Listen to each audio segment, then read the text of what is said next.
E se eu te disser que Esther não realmente libertou o povo de Israel? Sejam muito bem-vindos, eu sou Matheus dos Passos e hoje nós vamos estudar um pouquinho mais sobre a lição 13 da lição O Deus que governa o mundo e cuida da família, e vamos introduzir também um pouquinho da lição das promessas de Deus. Então, começando com a lição O Deus que governa o mundo e cuida da família, nessas últimas lições nós vimos que nós estudamos, na verdade, a história de Esther. A história de Esther é muito maravilhosa porque ela nos mostra alguém que, apesar de ser alguém que foi levado cativo, vamos dizer assim, para um outro povo, ela é um exemplo também de como nós devemos se comportar e é um exemplo de características que todos nós devemos ter. Por exemplo, Esther é uma mulher que é muito obediente. Ela é uma mulher que é muito obediente e é estranho pensar porque Esther ela era relativamente jovem, mas Esther é uma mulher muito sábia, parece, na verdade, até muito sábia para a idade dela. E é interessante pensar como essas duas características elas se juntam, né? A sabedoria e a obediência, porque na verdade a sabedoria de Esther era uma sabedoria que era emprestada, né? Como assim? Esther, ela é muito boa em seguir conselhos e com isso ela não precisava, ela conseguia ter estratégias para vencer em momentos de dificuldade que não é normal, na verdade. E por ela ser muito obediente e conseguir aproveitar essa sabedoria de Mardoqueu, ela também foi um instrumento muito forte que Deus usou, né, enquanto o seu povo estava cativo. Mas eu te convido a pensar um pouquinho sobre como talvez o povo de Israel via Esther. Pensem que o povo está ali, de certa forma, ainda cativo. Eu sei que muitos deles quiseram ficar ali, né? Mas a história do povo deles ali era uma história de ser cativo naquele país. E agora eles têm alguém que é judeu, uma judia, em um dos cargos mais altos de todo o reino. Talvez, né, Esther era chamada de mercenária, talvez Esther era até mal vista, porque pensem que os judeus eles têm uma coisa de casar-se com os próprios judeus para que mantivessem aquele sangue judeu, né? Então, muitas vezes, talvez Esther foi até vista como mercenária, foi vista como alguém que foi comprado, alguém que não deveria estar no lugar onde ela estava. E na verdade, se a gente for pensar, é isso mesmo, né? Esther parece que não é a mais adequada para estar ali. Ela é de um povo cativo, não é nem daquele povo daquela cidade ali, e agora ela está numa das posições mais altas de todo o reino. Mas o que é interessante é que Esther, apesar de estar acima nessa posição, ela não deixou essa posição, esse status que ela tinha, influenciar na hora de ela fazer decisões difíceis. Na verdade, muitas vezes ela se colocou em posições em que ela poderia morrer, em que se sofrer muito dano se não acontecesse exatamente o que ela queria. Então ela se apresentava na frente do rei e se o rei não apresentasse o cetro perante ela, ela estaria condenada. Ela não precisava disso tecnicamente, porque ela era uma das principais autoridades de todo o país. Ela era uma rainha, mas ela não deixou, vamos dizer assim, o amor pelo seu povo morrer e junto com a sabedoria de Mardoqueu, conseguiu trazer essas situações para ela e guiar todo um povo. Não só o povo de Israel, mas todo o povo da Síria. E a gente sabe da história, a gente viu nas outras lições dessa lição aqui, a gente viu lá quando Amã usa a autoridade que ele tem, o dinheiro que ele tem para conseguir esse aval do rei para acabar com os judeus. E a gente viu também como Mardoqueu se comportou diante disso, levando a Deus em oração, jejum, a sua petição. E na lição 12 a gente viu então vamos dizer assim, os últimos passos do plano de Mardoqueu e de Esther para conseguirem libertar o seu povo definitivamente. Apesar de ter dado tudo certo, eles conseguiram fazer aquela festa com o rei e com Amã, eles conseguiram com que o rei entendesse qual era o decreto, conseguiram fazer com que o rei abrisse realmente os seus olhos, mas agora eles se encontram em um impasse. Está lá em Esther capítulo 9, versículo 8, que nos diz assim: porque os decretos feitos em nome do rei, que foram selados com seu anel sinete, não podem ser revogados. O decreto que foi feito por Amã com o aval do rei não poderia ser revogado. E lembra no começo do vídeo que eu falei que, na verdade, Esther não libertou o povo de Israel? O que eu estou querendo dizer com isso? Que, na verdade, se fosse revogado esse decreto, ela teria realmente libertado. Mas não foi realmente isso que aconteceu. O que aconteceu foi que eles fizeram um outro decreto. Continua Esther 9, 11. E nos diz assim: nas cartas o rei permitia aos judeus de cada cidade que se reunissem e se organizassem para defender sua vida. Então olha só, não era o decreto que o decreto de Amã estava cancelado. Não, na verdade era um outro decreto que agora os judeus poderiam se defender.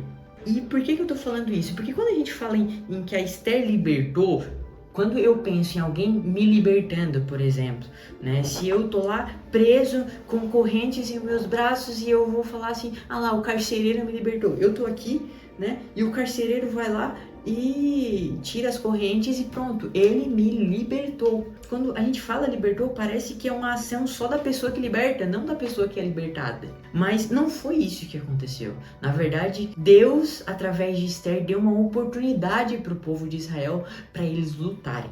Passando agora, introduzindo um pouquinho do tema dessa nova lição, que a gente vai começar a partir do dia 6 de outubro, que é as promessas de Deus. Muitas vezes as promessas de Deus na nossa vida, elas são assim. Pensem, o povo de Israel era uma promessa que o povo de Israel não acabaria ali na Síria, porque se o decreto continuasse, o povo acabaria, porque ia, como a gente viu em outras ações, ia até a parte de Israel, mas não foi isso que aconteceu e Deus havia prometido que isso não aconteceria. Mas como ele fez isso acontecer, como ele fez as promessas dele se cumprirem, foi diferente do que eu teria imaginado. Eu vou levar vocês um pouquinho mais para trás, né? Pensem agora na promessa da terra prometida. Povo andando 40 anos no deserto, e aí o povo tem uma necessidade ali durante os 40 anos, que é comida, e Deus faz o maná cair do céu. O povo precisa de água e Deus faz água sair da rocha. O povo tá querendo, não quer só o maná, agora ele quer um pouquinho de carne, e Deus faz aparecer carne também. Deus até aumenta o cardápio deles. E tudo isso porque era prometido que eles chegariam na terra prometida. Deus prometeu isso. Depois que eles chegam na Terra Prometida, o que a gente pensa que vai acontecer, né? Pensem, se Deus deu um maná durante os 40 anos do deserto, durante a ida para a Terra Prometida, quanto mais Deus não fará enquanto a gente estiver na Terra Prometida. Mas a situação que Josué encontrou com o povo de Israel na Terra Prometida foi bem diferente. Na verdade, assim que eles chegaram lá, o maná cessou. Agora pense em um povo que estava há 40 anos andando em uma terra árida e que agora precisa aprender novamente a plantar. Antes eles acordavam pela manhã e já tinha o café da manhã pronto na mesa. E agora, todos os dias eles tinham que se levantar, ir lá arar a terra, plantar, tinham que ter fazendeiros, tinham que ter muita gente organizando tudo isso, porque eles não tinham mais o maná, eles não tinham mais a água da rocha, eles não tinham mais os milagres que acompanharam eles durante o processo o processo no deserto, durante os 40 anos no deserto. E eu vou dizer para vocês, isso não é como eu imaginaria a Terra Prometida. Na verdade, eu imaginaria que os milagres até aumentariam, mas não é isso que muitas vezes Deus ele faz. Nós vamos estudar nessa lição as promessas de Deus, e para introduzir, eu acredito que é muito importante a gente já falar sobre isso, porque muitas vezes, e eu acredito que na maioria das vezes, as promessas de Deus não são exatamente como a gente pensa. Na verdade, as promessas de Deus muitas vezes são o contrário do que a gente pensa. O que a gente não pode fazer é achar que Deus não cumpriu. Na verdade, Deus prometeu uma terra que manava leite e mel, e agora a gente está tendo que cuidar de vaca para dar leite e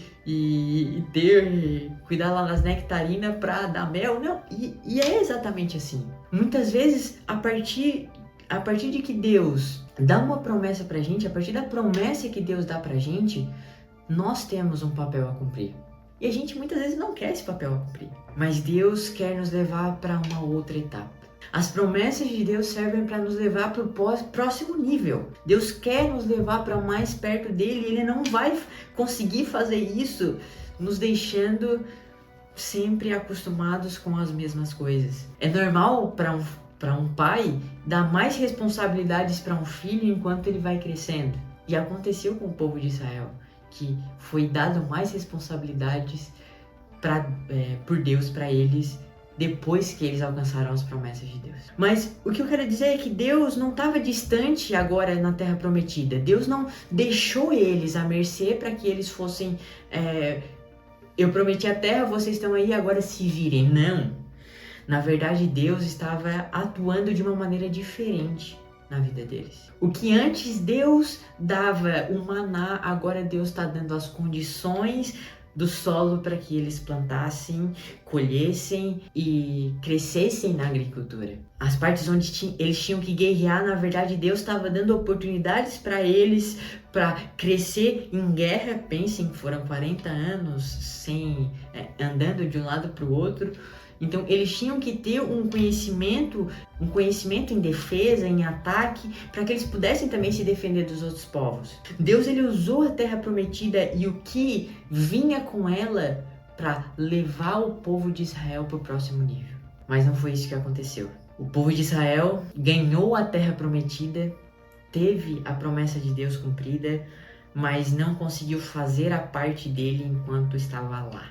Na verdade, o povo de Israel, vendo os outros povos na Terra Prometida, copiou o Deus deles e não adorou no seu coração o Deus que deu a terra para eles. O que eu quero dizer com isso é que muitas vezes Deus vai nos dar uma promessa e Deus vai cumprir uma promessa, talvez uma cura, talvez de pregação, talvez de cantar, talvez de qualquer outra coisa, uma profissão. Deus vai nos dar essa promessa e Deus vai cumprir.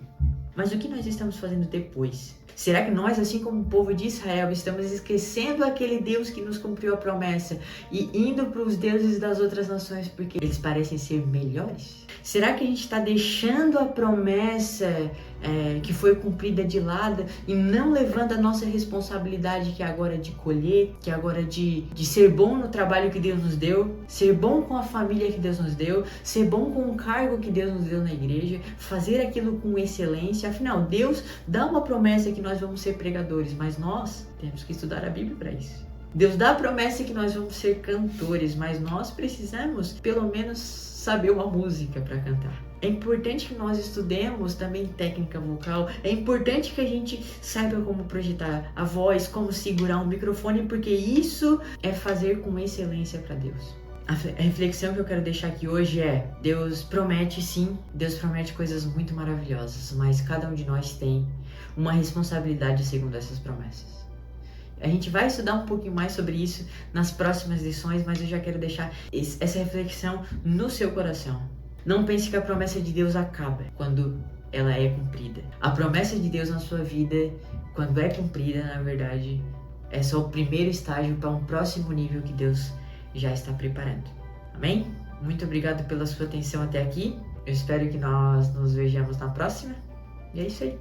Valeu, paz do Senhor. E é isso. Valeu. Tchau.